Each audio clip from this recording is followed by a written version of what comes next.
আসসালামু আলাইকুম। আমি আপনাদের সাথে আছি এবং অবশ্যই ভালো কাজটার জন্যই এগিয়ে যাব।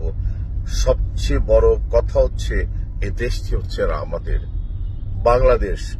আমাদের বাংলাদেশ একটা আকস্মিক ভিডিওতে এসে কথা বলতে হচ্ছে। নোয়াখালীর অবস্থা খুবই খারাপ। আপনারা বুঝতেই পাচ্ছেন যে আকস্মিক বন্যাটা কি কারণে হয়েছে।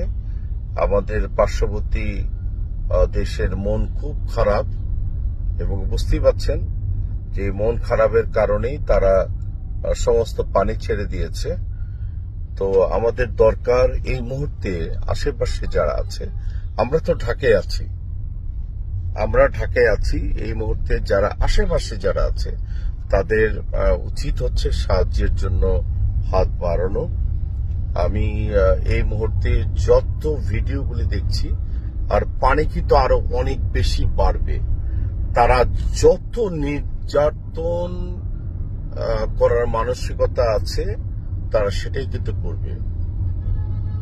সো আমাদের সাবধান হতে হবে, আমাদের রক্ষা করতে হবে পুরো বাংলাদেশটাকে। অনেকে স্লোগান দিচ্ছে ঢাকা টু কলকাতা। কি অবস্থা হবে আমি নিজেও জানি না, কিন্তু বাংলাদেশের অবস্থা, ফেনীর অবস্থা, নোয়াখালীর অবস্থা আমি জানি না। কোথায় গিয়ে দাঁড়াবো, কোথায় গিয়ে আমাদের অবস্থান আমি জিজ্ঞাসা করব আমার সৃষ্টিকর্তা আল্লাহর কাছে, আমি ঠিক নিজেও জানি না। যে বিভৎস বন্যা দেখা দিয়েছে,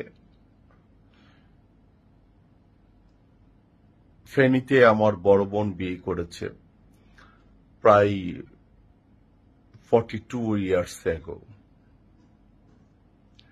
আমার ভগ্নিপতি বেঁচে নেই, মুক্তিযোদ্ধা, কিন্তু তার ছোট ভাইরা অনেক করুণ অবস্থায় আছে। কি অবস্থায় আছে আমি নিজেও জানি না। ফেনী ছাগলনাইয়া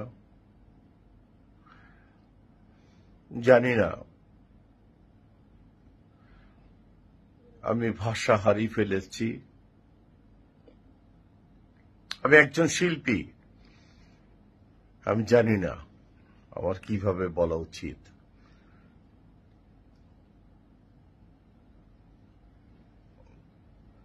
মানুষ কিভাবে আছে, কিভাবে বেঁচে আছে, আমি কিছুই জানি না।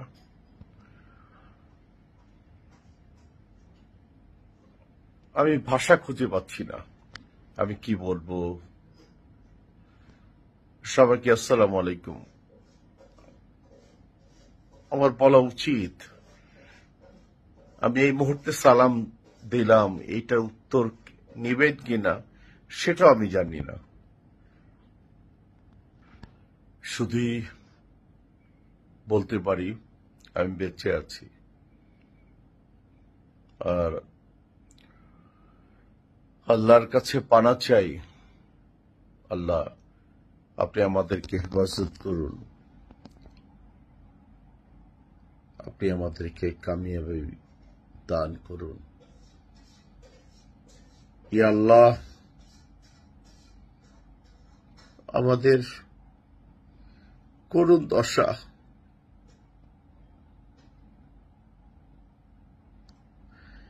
ইয়া আল্লাহ সুবহানাহু ওয়া তাআলা, আমাদের বলার কিচ্ছু নাই।